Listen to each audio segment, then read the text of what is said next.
Muhammad Sukri. Saya mahasiswa semester 5 program studi pendidikan Pancasila dan Kewarganegaraan. Di sini saya ingin mengajak kita semua untuk menganalisis kasus berdasarkan teori-teori kriminologi. Nah, untuk menganalisis kasus kita memerlukan beberapa teori. Nah, teori-teori ini sudah saya pelajari dalam mata kuliah kriminologi. Nah, kasus yang akan kita bahas yaitu tipu-tipu mahasiswa Manggarai, undang orang tua datang sudah tapi tak pernah kuliah. Nah, ini seorang mahasiswa di Manggarai, Nusa Tenggara Timur, mengundang orang tuanya untuk datang sudah, tapi selama ini dia tidak pernah kuliah. Gadis atau mahasiswa ini mengaku selama ini dia sedang berkuliah di salah satu universitas di Manggarai, yaitu Universitas Katolik. Nah, tapi setelah puncaknya, setelah pada saat dia mengundang orang tuanya untuk datang sudah, tapi ternyata dia ini tidak terdaftar atau tidak terdata di kampus tersebut. Nah, itu membuktikan bahwa selama ini dia menipu orang tuanya bahwa dia kuliah tapi tidak pernah kuliah. Baik, kita langsung saja masuk pada analisis kasus. Nah, untuk menganalisis kasus kita memerlukan beberapa teori. Ya, teori yang akan saya pakai di sini adalah teori anomi.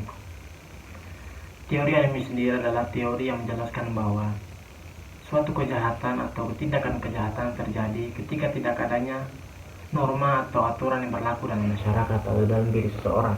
Nah, dalam kasus yang telah kita bahas tadi, itu kasus tiba-tiba mahasiswa Manggarai undang orang tua datang sudah tapi tak pernah kuliah, itu kita bisa menganalisis berdasarkan teori anomi. Nah, mahasiswi atau gadis yang berperan menjadi mahasiswa ini, dia melakukan kejahatan tersebut karena tidak adanya aturan atau norma yang ada dalam diri dia, sehingga dia melakukan suatu tindakan kejahatan, itu menipu orang tua.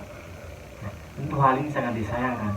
Bagaimana ketika sebagai seorang anak yang harusnya memberikan sebuah kebanggaan kepada orang tua, tapi di sisi lain mahasiswa ugal atau mahasiswa ilegal ini melakukan penipuan terhadap orang tuanya.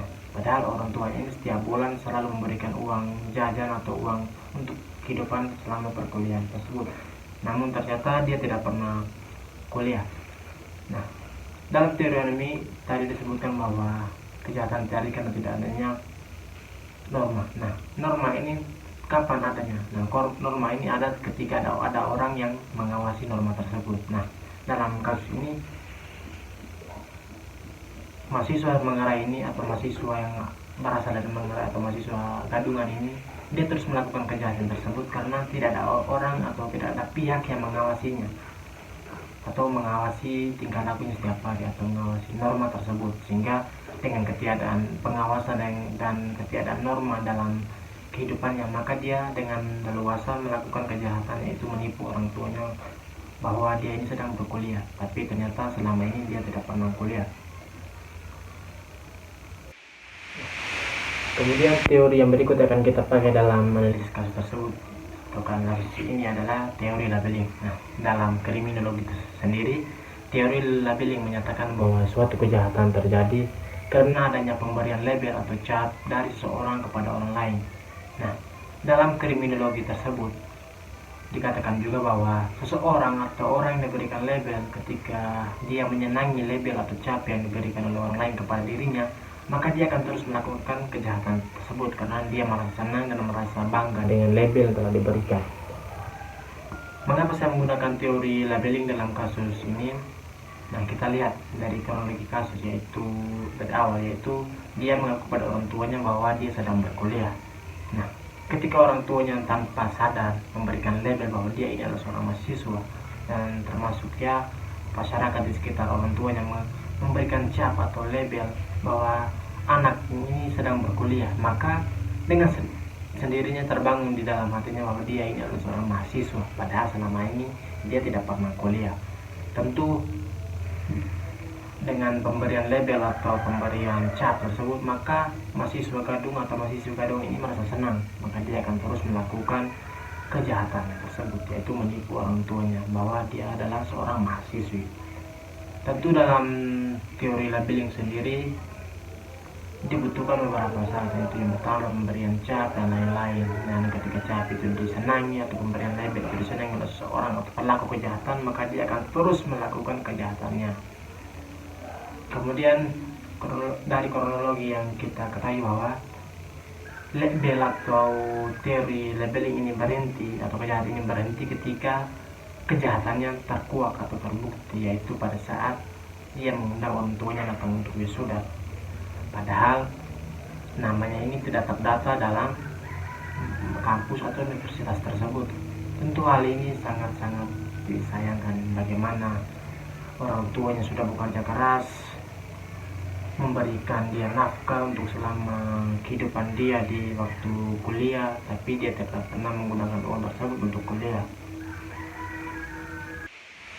Nah, dari dua teori yang telah saya jelaskan tadi, yaitu teori anomi dan teori labeling, maka kita bisa tarik dulu apa hubungan antara teori anomi dan teori labeling dalam kasus ini. Nah, dari teori anomi sendiri, nah ketika mahasiswa ini tidak mendapatkan pengawasan atau tidak adanya norma yang berlaku dalam hidup dia, maka dia akan terus melakukan kejahatan karena tidak ada yang mengontrol atau mengawasi dia. Dan dengan pemberian label dari orang tua dan masyarakat sekitar bahwa dia adalah seorang mahasiswa, maka dia akan terus melakukan kejahatan-kejahatan yang dia lakukan, yaitu menipu orang tua. Tentu hal ini sangat disayangkan.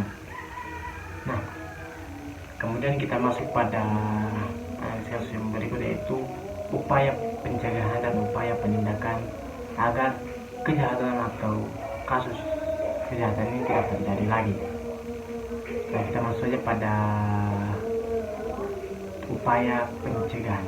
Nah, upaya pencegahan ini dilakukan sebelum terjadinya kejahatan. Bagaimana kita mengupayakan suatu upaya pencegahan agar kejahatan ini tidak terjadi.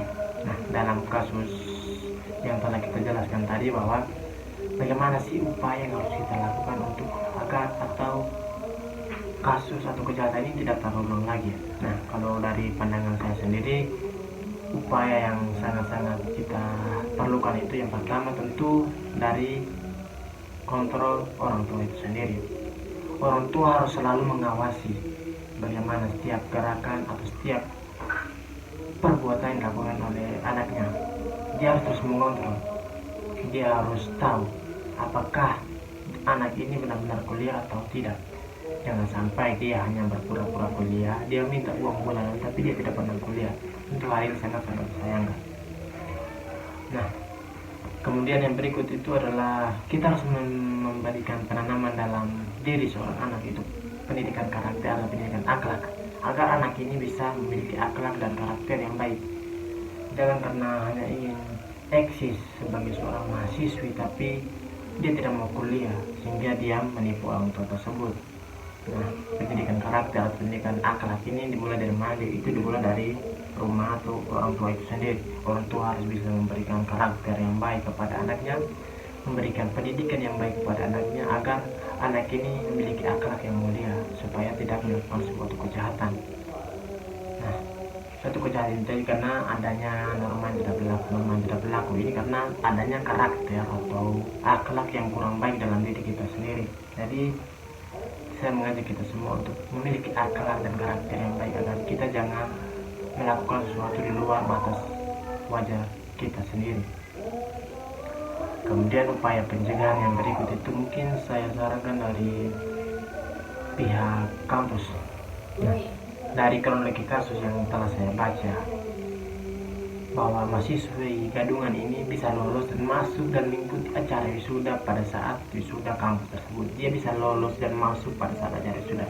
Tentu hal ini sangat disayangkan.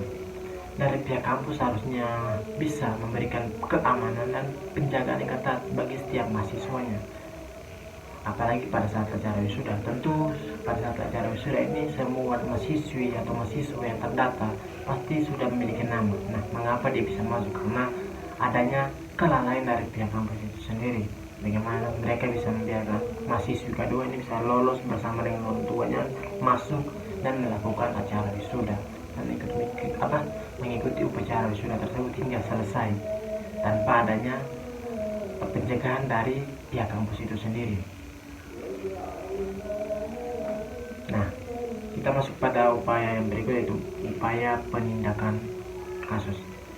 Penindakan sendiri adalah bagaimana kita memberikan sanksi atau akibat dari kejahatan ini sendiri. Nah, upaya penindakan yang pertama itu dari pihak kampus. Nah, mungkin dari kampus juga bisa memberikan edukasi kepada para mahasiswanya atau mahasiswa ini agar tidak mengulanginya lagi. Nah, di kampus juga harus bisa memberikan sanksi berupa sanksi teguran kepada dia, ataupun bisa memberikan sanksi sosial, itu dilarang masuk ke kampus itu, atau mahasiswa kami ini dilarang untuk masuk ke kampus itu lagi. Jika kedapatan mungkin bisa kita bawa ke ranah hukum, itu kalau menurut saya. Nah, pendidikan yang berikut itu dari pihak, tentu saja dari pihak orang tua. Nah, bagaimana orang tua bisa menindak anaknya yang telah melakukan suatu kejahatan, itu menipu dia. Penindakan atau upaya penindakan pertama yang dilakukan orang tua itu memberikan sanksi. Nah, sanksi ini ada beberapa macam, bisa sanksi secara verbal, non verbal, secara fisik atau non fisik. Nah, kalau jika kasus atau kejahatan ini bisa diselesaikan secara kekeluargaan, mungkin orang tuanya bisa memaafkan. Mungkin dalam benak orang tua atau dalam diri orang tua itu mereka cuma merasa marah karena sudah ditipu selama bertahun-tahun oleh anaknya sendiri. Bagaimana mereka mengirim uang tapi anaknya tidak pernah menggunakan uang tersebut tidak untuk kuliah. Tentu orang tua juga bisa marah. Kemudian sanksi yang berikut atau tindakan berikut itu, orang tua juga bisa memberikan sanksi berupa sanksi sosial, yaitu berupa pengkucilan dari rumah atau masyarakat sendiri. Mungkin ini terlihat terlalu kasar, tapi ini kita belajar, menurut pendapat saya, karena kita belajar melalui kriminologi, tentu ada sanksi yang kita dapat akibat dari perbuatannya itu sanksi. Nah, dari kronologi kasus yang telah kita baca, mungkin saya berikan sanksi, yaitu sanksi pengkucilan atau sanksi sosial, itu pengkucilan di dalam rumah atau masyarakat. Mungkin bisa diusir dari keluarga karena sudah menipu. Itu adalah sanksi berat terhadap yang bisa didapatkan oleh mahasiswa KM ini. Kemudian sanksi yang berikut yang menurut saya juga cukup berat, yaitu orang tua juga bisa melaporkan anaknya kepada pihak berwajib untuk diproses, untuk diberikan edukasi, untuk bisa diberikan efek jerah supaya dia tidak melakukan perbuatan ini lagi. Orang tua juga punya hak, karena selama ini sudah bekerja keras tapi ditipu mentah-mentah oleh anaknya. Nah, orang tua juga bisa melaporkan hal tersebut kepada pihak berwajib, yaitu pihak kepolisian, agar diproses dan dijalani pengadilan. Nah, oke teman-teman, mungkin hanya itu saja yang bisa saya sampaikan atau yang bisa saya berikan pendapat mengenai kasus, yaitu tiba-tiba mahasiswa mengerai kepada orang tua, mengakunya dirinya sedang kuliah dan kemudian mengundang orang tuanya yang berkali sudah tapi tidak pernah kuliah. Mungkin apa yang telah disampaikan itu kurang dipahami, saya mohon maaf. Mungkin kita bisa belajar lagi lebih dalam lagi mengenai kriminologi dan bagaimana kita menganalisis kasus tersebut.